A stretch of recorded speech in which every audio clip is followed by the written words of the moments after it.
Bonjour à tous. Eh bien, je vous retrouve avec grand plaisir pour cette vidéo concernant le symbolisme. Mais en préambule, il est bon de savoir ce qu'est le symbole. Le symbole, c'est le lien entre le conscient et l'inconscient. On peut même dire que c'est le langage de l'inconscient. Le symbole est important car il va faire sens. Et une vie sans sens, c'est pas une vie.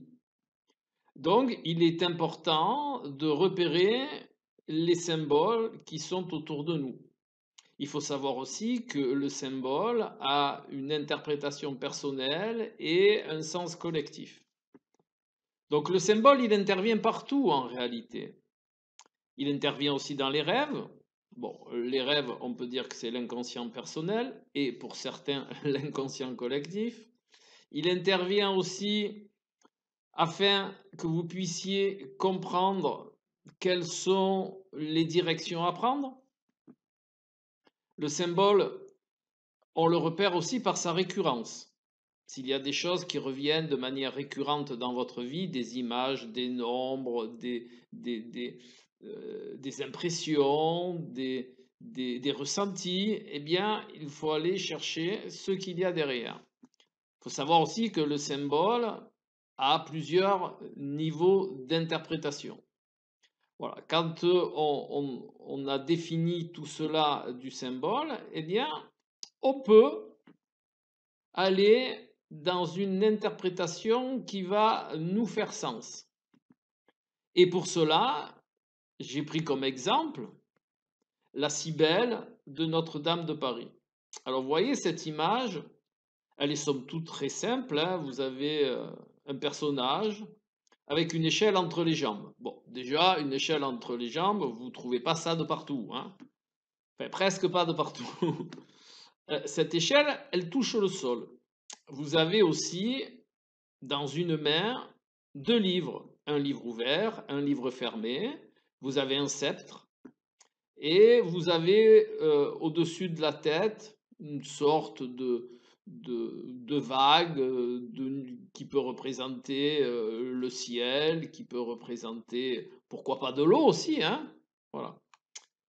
Eh bien, on va donner sens à tout ça. Alors, bien entendu, il y a une interprétation de la Cybèle qui est un décodage alchimique, mais on ne va pas aller dans cette voie-là, qui est somme toute intéressante, mais dont tout le monde ne va pas pouvoir appréhender s'il ne pratique pas l'alchimie, ou si du moins il n'a pas des bonnes notions d'alchimie.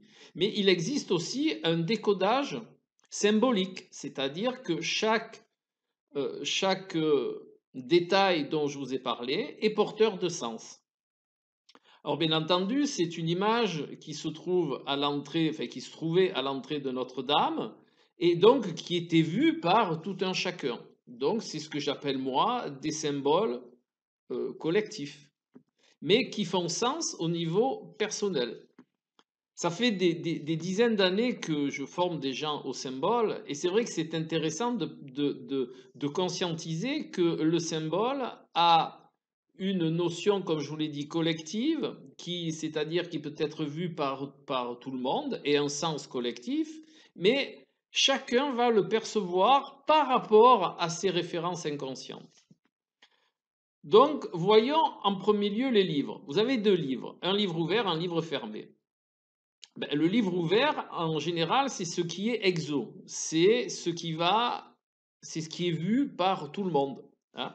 On va pouvoir dire que c'est une connaissance qui est collective, qui est généraliste, qui est en première instance, c'est celle qu'on voit en premier. Derrière, vous avez le livre fermé, qui fait référence, comme tout livre fermé, à une connaissance ésotérique. Ésotérique qui veut simplement dire tourner vers soi, qui nous est réservé. Donc ces deux livres, dans la Cybèle, pourraient indiquer que notre voie évolutive, eh bien, elle est faite de deux principes. Le premier principe qui est d'acquérir des connaissances extérieures, hein, qui sont sur l'univers, sur tout l'écosystème qui nous entoure, et en deuxième instance, s'initier à des voies qui vont correspondre à notre incarnation actuelle ou qui vont correspondre simplement à à notre potentiel d'éveil. Ensuite, nous avons l'échelle. Eh bien, comme toutes les échelles dans le monde symbolique, elle va représenter l'élévation graduelle. Dans toutes les voies initiatiques, on vous enseigne que l'élévation n'est pas une droite ascendante. Il y a toujours des paliers, il y a toujours des strates, il y a toujours des niveaux. C'est pour ça que aussi on explicite souvent, on parle de niveau de conscience, en rapport à cette notion d'élévation par palier. Hein. On parle aussi de niveau vibratoire, toujours en rapport avec cette notion de palier. Eh bien, l'échelle est vraiment représentative de cette élévation par palier, par barreau, dirons-nous. Voilà. Donc, il y a 9 barreaux. Eh bien, 9 barreaux, si on se réfère par exemple à la numérologie, c'est synonyme d'un cycle. Après le 9, on revient au 1. D'accord? Et pour ceux qui conscientisent le 10, 10 c'est 1 plus 0 égale 1, donc on revient au 1. Voilà. Donc il y a cette notion de cycle aussi, hein? C'est-à-dire que l'élévation va se faire par palier, et quand on atteint un palier, eh bien il y a un nouveau cycle qui est fait, qui va nous conduire vers un certain nombre de paliers et à la fin de ce palier, un autre cycle et ainsi de suite. Voilà. Et l'échelle, vous voyez, elle est entre les deux pieds de la personne et elle touche la terre. Bien entendu, cette explication symbolique, on peut le percevoir en conscientisant que, eh bien, on s'élève toujours du bas, c'est-à-dire de la matière, vers le subtil. Et donc, il y a cette notion de perception, je vais du bas vers le haut. Voilà. Mais bien entendu, l'énergie subtile, elle vient s'incarner dans la matière par le haut. C'est pour ça qu'il y a ces petites vagues au-dessus de la tête qui représentent le monde subtil et qui nous indiquent qu'en réalité, l'énergie subtile, elle vient du haut, elle va dans la matière, et nous avons comme réalisation de la faire remonter vers le subtil. Voilà. Donc il y a, c'est pour ça que les pieds de l'échelle sont au niveau des pieds et donc touchent la terre. Vous avez aussi le sceptre. Hein. Le sceptre a toujours été un symbole d'autorité. Mais c'est, alors, dans cette image-là, c'est autorité sur soi. Hein. C'est être le maître, acquérir de la maîtrise afin de pouvoir gravir cette échelle. Et puisque je vous parle d'échelle, on retrouve une échelle aussi dans l'oracle de Béline. Dans l'oracle de Béline, justement, il y a une carte qui est dénommée élévation. Alors, en ce qui concerne les petits mots qui sont marqués sur les cartes, l'oracle de Béline, moi je pense que c'est Béline qui les a mis, mais que le mage Edmond, que les mots qu'il y a sur les cartes ne viennent pas du mage Edmond. Voilà. Enfin, nous allons voir ça de suite, vous voyez. Ça, c'est la carte élévation de l'oracle Béline. Et vous voyez, en bas, sous la pyramide, il y a quoi? Il y a une échelle. Mais cette échelle, elle est couchée au sol. Toute la subtilité réside là. Pourquoi l'échelle est-elle couchée? Eh bien parce que ce symbole va nous indiquer qu'il va falloir la relever, cette échelle, de manière à ce qu'on puisse s'élever. Eh bien, le fait qu'elle soit par terre et qu'il va falloir qu'on la relève, eh bien, indique une action de notre part. Ça veut dire que l'élévation ne se fait pas toute seule. L'élévation, elle ne se fait que si on en est acteur et que si on va dans ce sens-là et que si on pose des actes, notamment celui de relever l'échelle. Après, le symbole de l'échelle étant similaire. Là, ce qu'il y a de plus dans cette carte, c'est une pyramide. La pyramide est une forme triangulaire qui est donc une forme ascendante et qui est donc une forme d'élévation aussi. De plus, cette carte, elle fait partie de la famille du Soleil.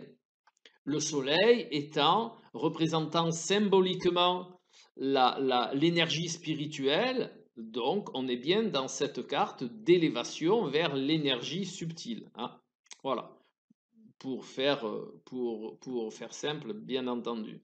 C'est pour ça que dans l'oracle de Béline, il est très intéressant de tenir compte des familles planétaires qui sont marquées sur les cartes. Là, donc, comme je vous ai dit, c'est famille solaire.